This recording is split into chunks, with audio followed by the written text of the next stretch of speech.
To the dumpster fire that was the year 2020, this year, 2021, was supposed to be all sunshine and lollipops. Well, it wasn't. No time like the final month, though, to begin looking back on the year that was 2021. For instance, the city of Boise had its own roller coaster ride to deal with. While the economy thrived during these difficult times, the housing market grew to unbelievable heights, outpricing a lot of people.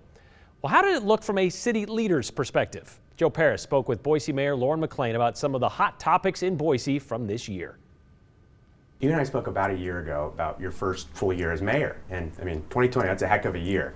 To run it back in 2021, to me as an observer, it looked like it was just as challenging. Do you think 2021 is as challenging for you as 2020? It was.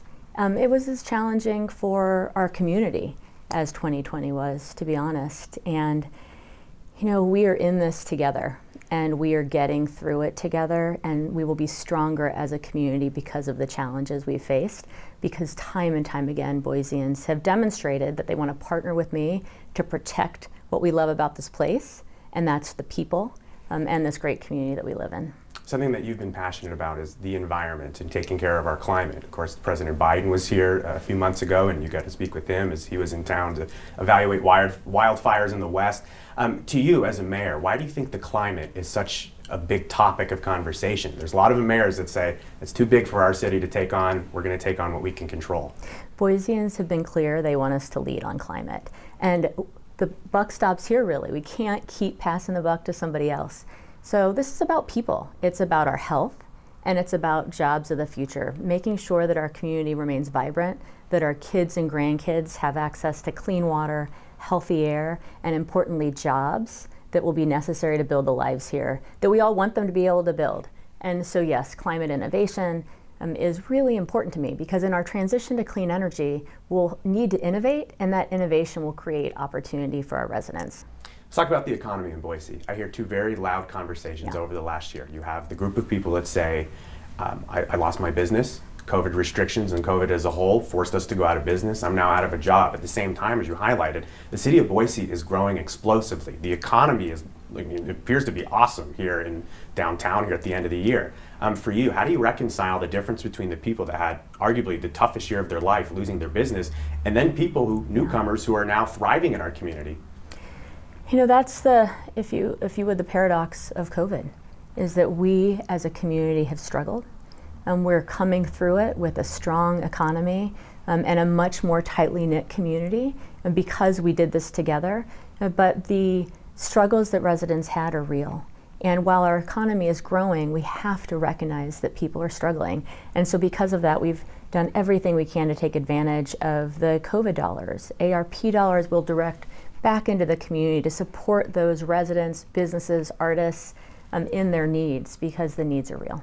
A major conversation in our community, people facing homelessness and battling through it. With Interfaith Sanctuary moving, there's been a massive conversation. Where do you put it? Of course, there's a lot of public hearings and a lot of conversations about moving it to State Street. For you, how do you navigate this conversation? Because no matter where you want to move Interfaith, there's going to be a lot of community conversation. It seems like a can't-win situation. We, as a community, have shown time and again that we want to support those folks in our community. And so as a city, we prioritize a housing first philosophy. We've made investments in permanent supportive housing. I announced in my State of the City the next development that we'll do in conjunction with New Path. But we have to recognize too, there's a deep need for emergency overnight shelter. And it's important as a community to have a respectful conversation to recognize the importance of having a roof over the heads of Boiseans every night, and do all that we can to make sure that that happens.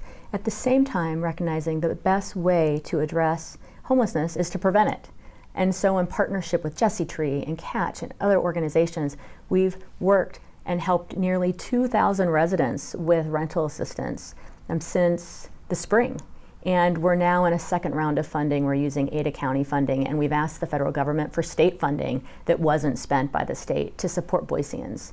And we are working to prevent evictions with Jesse Tree, and at the same time, working through Our Path Home to ensure that there's emergency shelter. For the second year in a row, there's anti-Semitic graffiti near the Anne Frank Memorial during Hanukkah.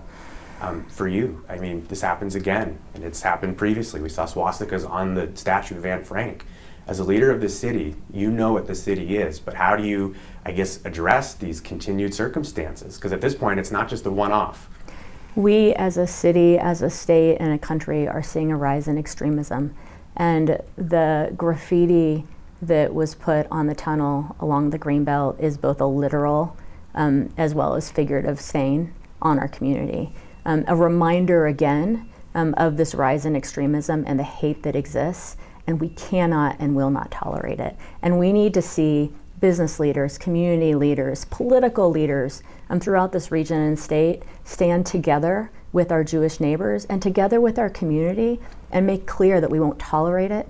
Not only will we denounce it, but we will ask people to join hands and take steps to curb this rise in extremism, to protect our community, because it's worth fighting for.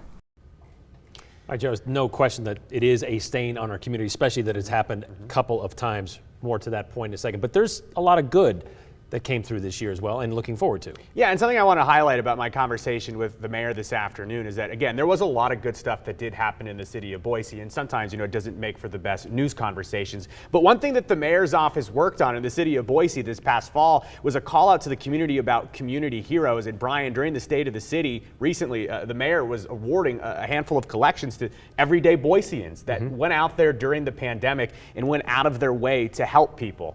It's something that I wish we could go through and highlight all of them, but it would take the entire half hour. But it's a link that we'll have in this story at KTVB.com when this goes up later, Brian. But it really was a reminder when I was talking with the mayor about everything we've been through really since 2020, the good and the bad. And when you talk to the mayor about it, one of the final things we spoke about that didn't air is about hope and optimism. And when I spoke with her in late 2020, the conversation was about, the vaccine's coming out, we're going to get out of COVID, we have this hope and optimism. And I asked her, I said, do you feel the same now about a year later?